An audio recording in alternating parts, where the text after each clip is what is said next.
اور امام علی مقام میدان میں نکلے اور معمولی آدمی نہیں، نواس رسول، جگر گوش ہے بطول. یہ جو کربلا کی ریت پہ خون بہا ہے، یہ آپ کو پتہ ہے خون کس کا ہے؟ یہ رسول کریم کا خون ہے، یہ نبی کریم کا خون بہا ہے. اللہ کرے آپ کو سمجھ آئے. نبی پاک کا خون بہ گیا، لیکن 4.5 سال حکومت پھر بھی یزید کر گیا. آپ کو کس بات کی جلدی ہے کہ سارے لوگ مان جائیں اور سارے ہمارے پیچھے لگ جائیں اور سارے جو میں کہہ رہا ہوں اس کے پیچھے لگ جائیں؟ یہ آپ کو جلدی کیوں ہے؟ مجھے جلدی کیوں ہے؟ بھئی وہ 4.5 سال پھر بھی نکال گیا. حضرت یوسف علیہ السلام پر جناب زلیخا نے الزام لگایا تھا. حضرت یوسف سچے تھے، پر پورے مصر میں اس نے بات بھی پھیلا دی. 12 سال جیل میں بھی رہے تھے تو سچے نا، لیکن اس سچ کو نکھرتے 12 سال لگ گئے.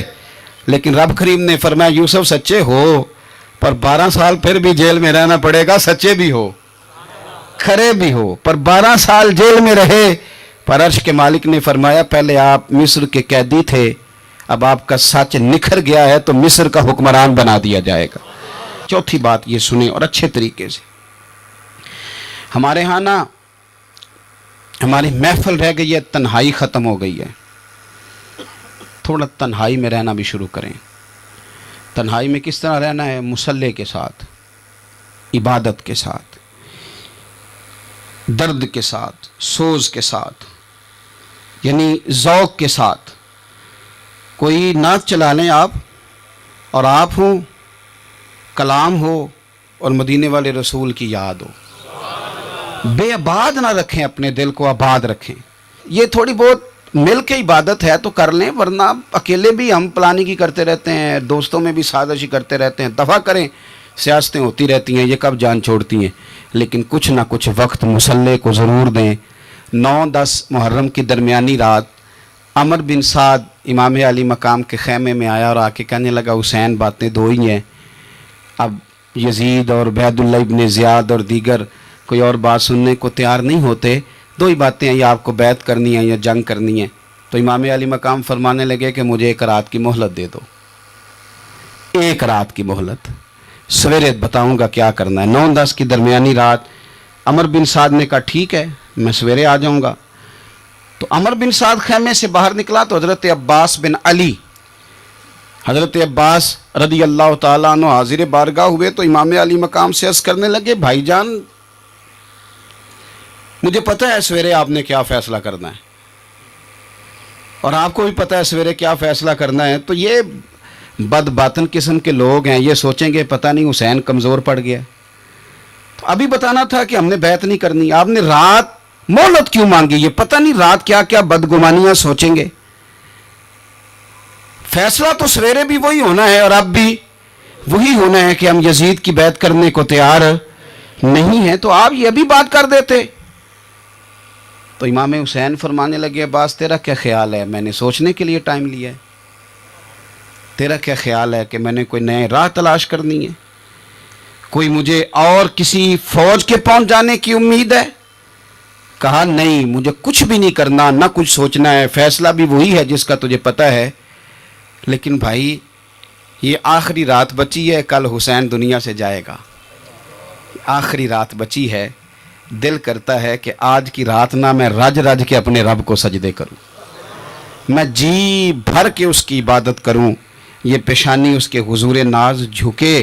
او یار حسین ابن علی تو ایک رات باقاعدہ بچائیں کہ میں نے اللہ کے حضور حاضری دینی ہے اور تو ساری راتیں ضائع کر دیتا ہے. تو تنہائی میں کچھ نہ کچھ عبادت کریں. میں اللہ کے حضور دعا کرتا ہوں کہ اللہ تعالیٰ میدان کربلا کی ہواؤں کا صدقہ، اللہ تعالیٰ حسین ابن علی کے خون کا صدقہ ہماری زندگی پردہ پوشی والی کرے اور موت ایمان والی کرے، اور اللہ تعالیٰ ہمیں ہر فتنے سے محفوظ رکھے اور ہماری اولادوں کو بھی حضور کی اولاد کا وفادار رکھے. آخر دعوانا الحمدللہ.